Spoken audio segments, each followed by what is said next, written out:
If JavaScript was a story, then data types would be its characters. Every variable you create has a personality. Some are numbers, some are text, and some are just like true or false. So in today's video, let's dive deep and actually understand JavaScript data types. So let's start with the basics. JavaScript has two main categories of data types: primitive data types, non-primitive data types. In this video, we'll focus mainly on the primitive types because they are the core building blocks of any program. There are exactly 7 primitive data types in JavaScript: string, number, boolean, undefined, null, big int, symbol. Now, let's go one by one. And we'll start with the most common one, string. A string is just text anything written inside quotes. It can be a name, a sentence, even an emoji, so let name =, ven. Here, ven is a string, and the variable name is storing it. Strings are written using single quotes, double quotes, or backticks. Hello dollar, name. Think of a string like a box that stores any kind of text letters, words, sentences, emojis, or even numbers as text. So let greeting =, hello, and let age = 10. So this is a string, not a number. You can do cool things with strings like let first name =, ethical, let last name =, programmer, and we can do like console, log, first name plus last name. And if we run the file, you can see this is called string concatenation, combining two strings. Extra tip, you can check the type of any value using type of. But what is type of in JavaScript? Type of is a built-in JavaScript operator that tells you what type of value a variable is holding. So if you're ever confused whether a variable holds a number, a string, undefined, or a Boolean, type of will tell you exactly what it is. Let's see some examples. So let's write let age =, 22. Console, log, type of age. So if we run the file, now you can see its printing number. And if we write let name =, ven and do console, log, type of name, and run the file, it's showing string because it's a string. It's like asking JavaScript, hey, what kind of data is this? And JavaScript replies, it's a string, or it's a number. So yeah, type of is your data detective. It reveals the true identity of your variables. Now, let's see data types number. In JavaScript, number is used to represent any kind of number, whether it's a whole number or a decimal. There's no need to write int, float, or anything fancy. JavaScript just uses one type for all of them number.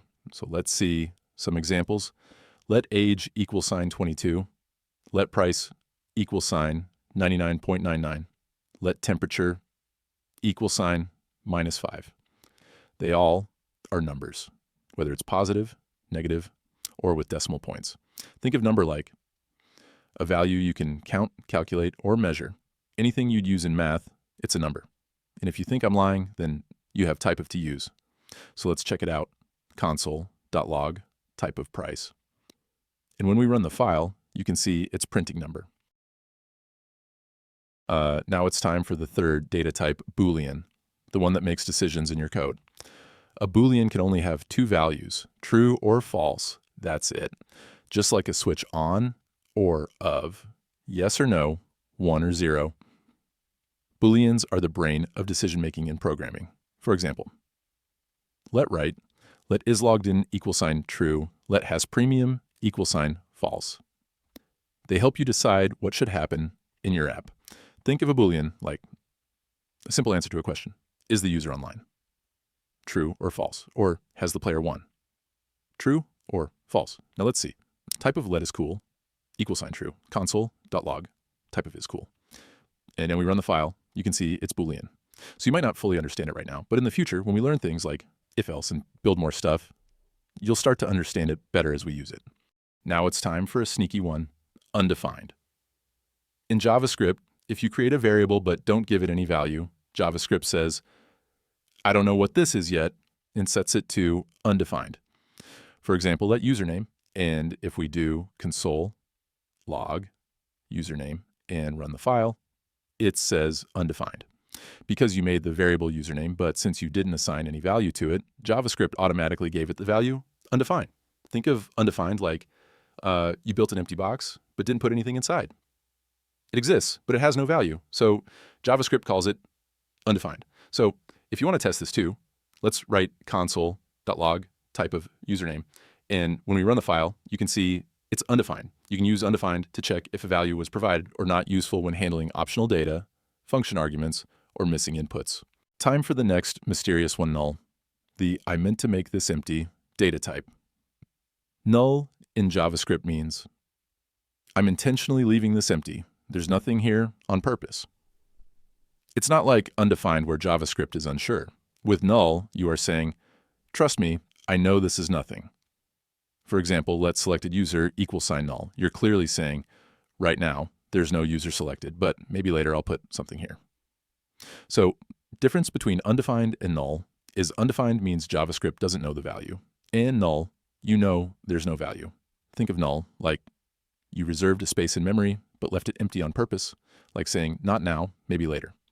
And if you try to verify this one using typeof and run the file, JavaScript says it's an object, but it's not. This is one of JavaScript's oldest bugs, and it's still there.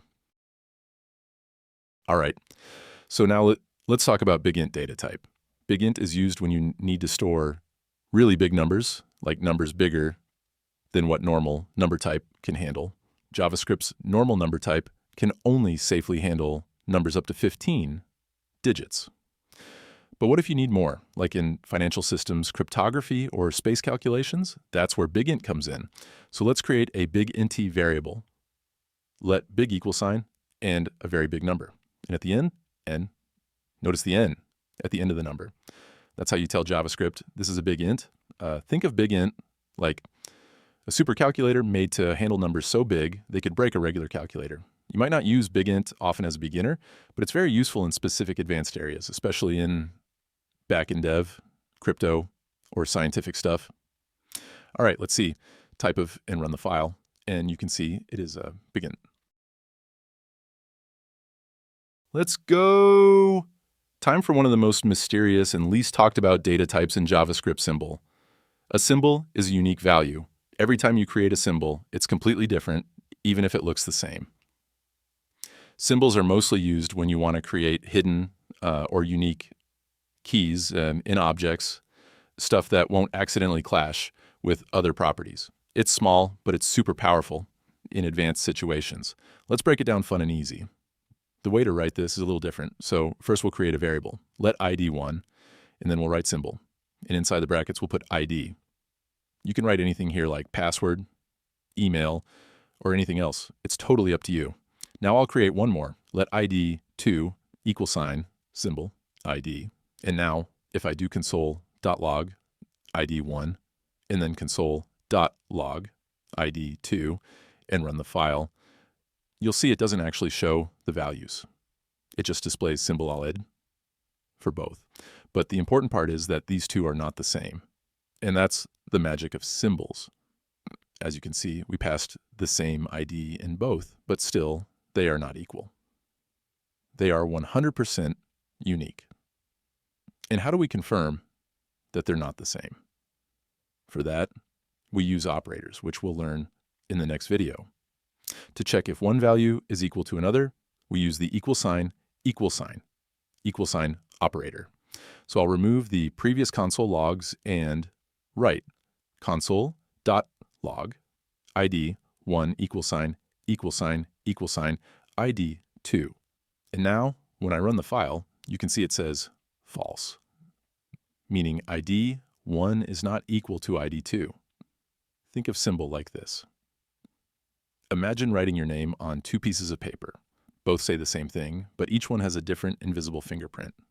That's what makes symbols unique. And yeah, symbols aren't used that often, and a lot of people don't even know about them.